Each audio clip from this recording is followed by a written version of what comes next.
আপনারা সকলেই দাঁড়িপাল্লায় ভোট নিশ্চিত করবেন। প্রত্যেকটা ঘরে ঘরে আপনারা দাঁড়িপাল্লার দুর্গ গড়ে তুলবেন।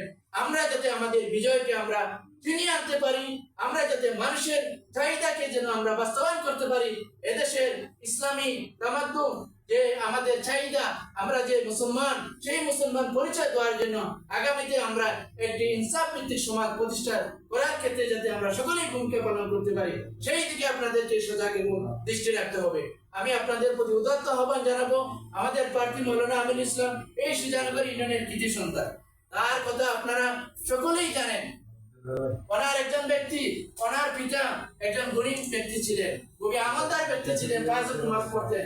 ফজরের নামাজ যখন যেতেন, তিনি আশপাশের অনেক লোকদেরকে ফজরের নামাজ পড়ার জন্য তিনি ঘরে ঘরে যেতেন। সেই পিতার সন্তান হচ্ছেন মৌলানা আমিনুল ইসলাম। তিনি আপনার ইসলামী ছাত্র শিবিরের একজন কেন্দ্রীয় বায়তুল মাল সম্পাদক, অর্থাৎ অর্থ সম্পাদকের দায়িত্ব সবাই পালন করতে পারে না। একটা আমানত, বিশাল একটা আমানত, সারা দেশব্যাপী হিসাব নিকাশ, সেই হিসাব দায়িত্ব তিনি সঠিকভাবে দায়িত্ব পালন করেছেন। তিনি ঢাকায় লেখাপড়া করেছেন, কামিলুল মিল্লাতে লেখাপড়া করেছেন। ঢাকা থেকে তিনি কামিলও পাস করেছেন, আবার ওইদিকে তিনি মাস্টার্সও পাস করেছেন। মাস্টার্সে ওনার 2টা লেটার আছে। এইরকম একজন গুণী ব্যক্তি, এইরকম একজন শিক্ষিত ব্যক্তিকে যদি আমরা আমাদের এই দায়িত্ব যদি আমরা তাকে দিতে না পারি, তাহলে আমরা সুজানগরবাসী ব্যর্থ হিসাবে মানুষের কাছে আমরা কি হব, চিহ্নিত হব।